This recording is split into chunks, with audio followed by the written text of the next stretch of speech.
कुछ नेता तो झूठ की मशीन की तरह है। जब भी मुंह खोलते हैं धार धार धार धार धार AK-47 की तरह बस झूठ ही निकलता शुरू हो जाता है।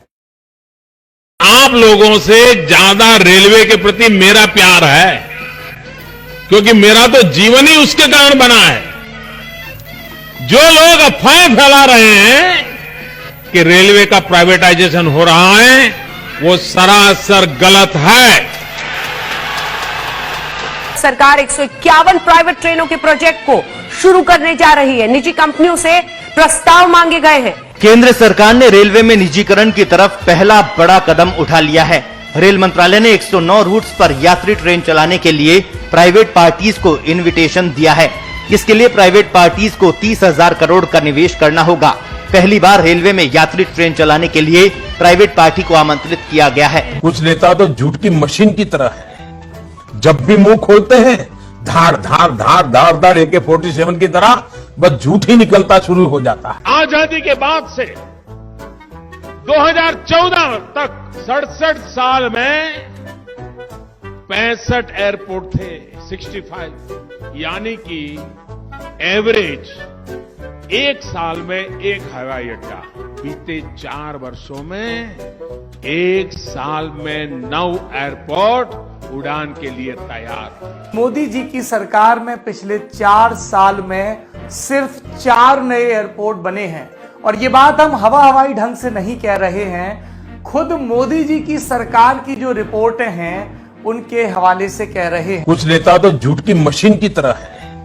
जब भी मुंह खोलते हैं धार धार धार धार धार AK-47 की तरह बस झूठ ही निकलता शुरू हो जाता है। कोरोना से होने वाली मृत्यु दर को देखें तो दुनिया के अनेक देशों की तुलना में भारत संभली हुई स्थिति में है। कोरोना संक्रमण से जुड़ी हुई देश में कोरोना मरीजों की संख्या 6,97,000 से ज्यादा हो गई है। एक दिन में कोरोना के 24,248 नए केस सामने आए हैं। संक्रमित मरीजों की संख्या के मामले में भारत रूस से आगे तीसरे नंबर पर आ गया है। एक्टिव मरीज 2,53,287 है। ठीक हुए 4,24,433। अब तक मौत 19,693 लोगों की हो चुकी है। एक दिन में ठीक हुए मरीजों की संख्या 15,350। कुछ नेता तो झूठ की मशीन की तरह है। जब भी मुंह खोलते हैं धार धार धार धार धार AK-47 की तरह बस झूठ ही निकलता शुरू हो जाता है। न वहां कोई हमारी सीमा में घुस आया है, न ही कोई घुसा हुआ है, न ही हमारी कोई पोस्ट किसी दूसरे के कब्जे में है। इस वक्त की बड़ी खबर का रुख करेंगे। LAC के पास गलवान घाटी में झड़प वाली जगह से चीनी सेना 1 किलोमीटर पीछे हट गई है। दोनों सेना बातचीत के बाद नई पोजीशन में आ गई हैं। बफर जोन बनाने पर सहमति हुई है। ये तय हुआ है कि इसका उल्लंघन दोनों पक्ष नहीं करेंगे। और बड़ी खबर इस वक्त आ रही है कि LAC पर झड़प वाली जगह से चीनी सेना पीछे हटी है, करीब 1 किलोमीटर। कुछ नेता तो झूठ की मशीन की तरह है। जब भी मुंह खोलते हैं धार धार धार धार धार AK-47 की तरह बस झूठ ही निकलता शुरू हो जाता है। भाइयों बहनों, 50 दिन मेरी मदद करें। देश 50 दिन मेरी मदद करे।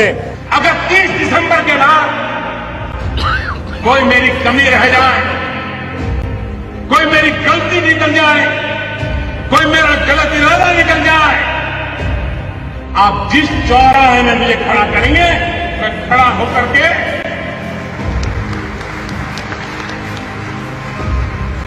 देश जो सजा करेगा वो सजा भुगतने के लिए तैयार। देश में काले धन को मिटाने के लिए नोटबंदी का फैसला लिया गया था, लेकिन काला धन समाप्त होना तो दूर, उल्टे देश की अर्थव्यवस्था ही चौपट हो गई। 70 साल सबसे खराब दौर से गुजर रही है अर्थव्यवस्था। इस दौरान ये राजीव कुमार ने कहा है, नीति आयोग के उपाध्यक्ष ने, कि 70 साल में सबसे खराब दौर से अर्थव्यवस्था गुजर रही है। नोटबंदी और GST के बाद ये तमाम असर देखने को मिल रहे हैं। कुछ नेता तो झूठ की मशीन की तरह है।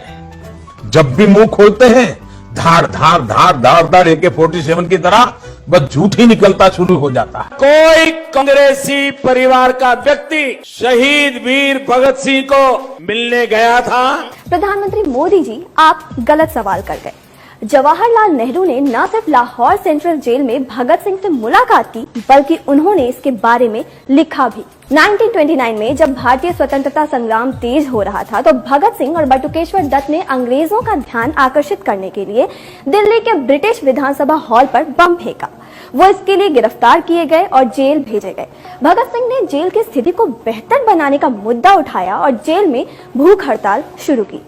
उनकी भूख हड़ताल अनिश्चितकालीन हो चली। तब 40 साल के जवाहरलाल नेहरू ने जेल का दौरा किया और भूख हड़ताल पर बैठे भगत सिंह और अन्य लोगों से मुलाकात की। कुछ नेता तो झूठ की मशीन की तरह है। जब भी मुंह खोलते हैं धार धार धार धार धार AK-47 की तरह बस झूठ ही निकलता शुरू हो जाता है।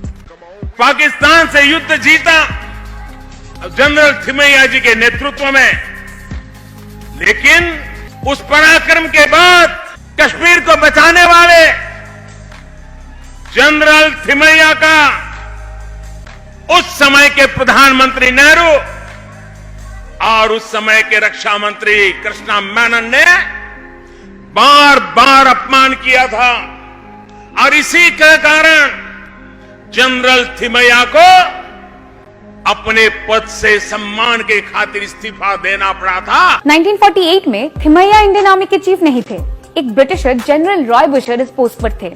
थिमैया 1957 में आर्मी चीफ बने और इस पोस्ट पर 1961 तक रहे। जनरल थिमैया ने 1948 में ना तो रिजाइन किया और ना ही रेजिग्नेशन ऑफर किया, और ना ही नेहरू ने उनका कभी अपमान किया। बल्कि मोदी जी, नेहरू ने तो 1948 में पाकिस्तानी रेडर्स को पीछे हटाने में थिमैया की रोल की तारीफ की थी। उनको लगता है कि झूठ से गाड़ी चल जाएगी। वो जमाना चला गया है, उनको पता नहीं है। आज लोगों को जानकारियां पाने का अनेक रास्ते मिल गए हैं। अब झूठ चलता नहीं है।